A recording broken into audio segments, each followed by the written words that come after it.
Hey guys, Charles Calloway here, 15 on the scenes.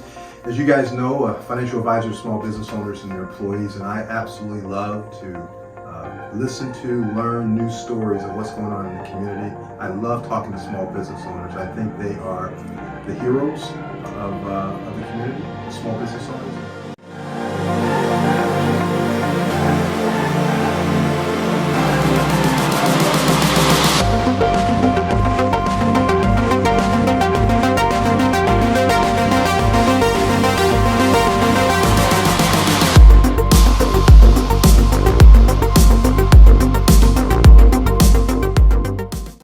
Hey, Charles Calloway here, financial advisor to small business owners and their employees. And guys, if you've watched any of the clips before, you know I'm sitting here with my friend Irene Brooks, and we're talking about the service that she provides. And I want to get it right, No Place Like Home, senior services. And we didn't get to talk about the whole No Place Like Home, where'd that come from? We're going to talk about that. Okay. But before I do, as you were talking about your parents and some of the other things, it comes to mind, this is how difficult this is. And I want to ask you this before I go any further. If you were going to give advice to someone that's in the early stages of dealing with a parent or a spouse or something like that, going through something like this, are there three maybe absolutes, three things you would tell them? If you don't do anything else, if you never call me, keep this in mind. Mm-hmm. Absolutely. The biggest thing, don't argue. Mm-hmm. If your parent or loved one is dealing with dementia, the worst thing that we can do is argue. Mm-hmm. We can redirect. We can kind of join in with them and say, I know you want to call your mom. She called, she said she's not available right now. Let's eat lunch and then we can call her after. Mm-hmm. Because telling somebody that mom passed away 40 years ago, they go through that emotion all over again. It's awful. I made that mistake with my own dad. Yeah. So the other thing is, don't take it personally.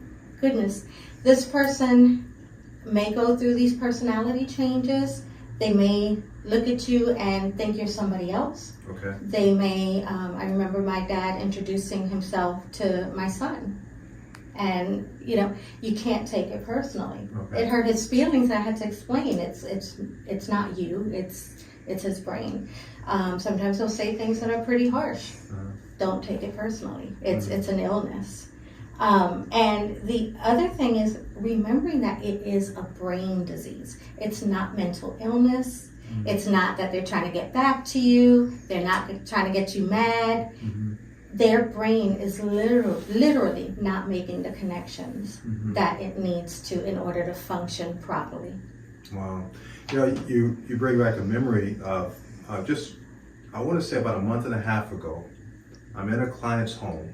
She asked me to come over because she's struggling with taking on the extra duties of doing the budget. Mm-hmm. And so I'm helping her, how can we create a budget system that works for her? Mm-hmm. Because her husband always did this.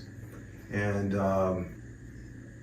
I saw he interacted with her as if she was his daughter. Yep. And it just blew me away. Yeah. It is, and it's hard to witness, and there's a huge level of grief that you have to acknowledge and go through when you have a family member going through this. So you were saying is you have to go through that, not the patient, not the person. Right. Wow. Right. Okay. Because the person going through it is I don't want to say they're okay, but they're okay. They're mm-hmm. sitting there with their daughter mm-hmm. in their mind, and it really is to them their daughter. Mm-hmm.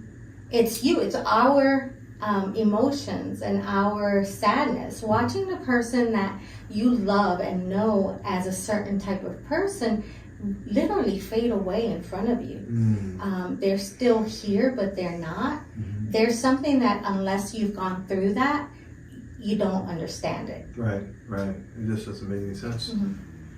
When I was interacting with, he went to make coffee. I didn't want any coffee, but he was making coffee, so I had to drink coffee. So I love coffee. But anyway, so we're talking, and long ago when we first met, we were talking about coins or something. He gave me a silver dollar because he was into that, and I kept it in my wallet. And so I pulled it out, Irene, and I said, "You remember this?"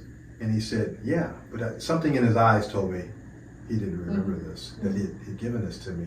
And is that normal for they have a consciousness to, they're conscious enough to realize that they should know, but so they mask? I guess that's the word, masking? Yep, it's called masking, Okay. and they'll do it very well, very skillfully. For instance, if you're having lunch with, some friends or family members, they'll be really normal. They'll be just like they always were, because that's a short, finite amount of time. Once they get home, they the defenses go down, and they go back to not remembering or having accidents or whatever. And so a lot of us will say, "Oh my gosh, he's doing it on purpose. He's able to turn it on and off," but it's not. It's really a kind of human nature to mask. Okay, all right. So the three things are don't argue. You said don't take it personal. And what was the third one? Remember that it is a brain disease. It's not mental illness. They have There's a distinction there. Absolutely. Wow. Absolutely. The brain of someone with dementia is a quarter of the size of somebody else, because the brain atrophies. Wow. Yeah. So it is literally a brain disease. Wow. So let me try to lighten it up here for a moment. Yeah. So how did you come up with, how did you arrive at this name for your business, No Place Like Home Senior Services? So there's a line in the movie where Glinda the Good Witch tells Dorothy, "You had the power all along, my dear."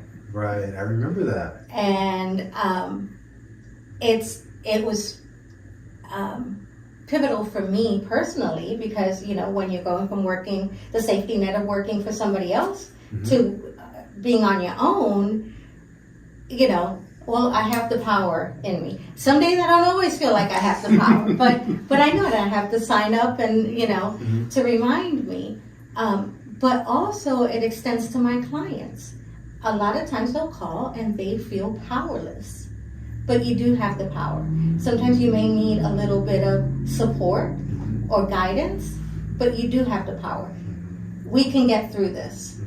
Oh, that's so cool. I love it. So it speaks to you launching into your business, and it speaks to your clients. You can always come back to it. Yeah, absolutely. I love that. Huh. Is there anything, how would people get a hold of you, just in case they didn't see the other clips?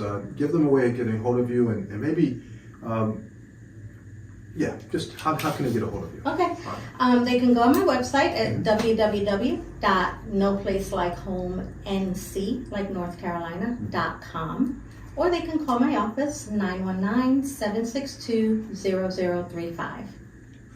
Well, guys, that's all we have for this time. But I appreciate you joining us. I hope you would reach out if you have this need, or if you know someone that has this need. Reach out to Irene. I think you would be well served. We'll see you next time.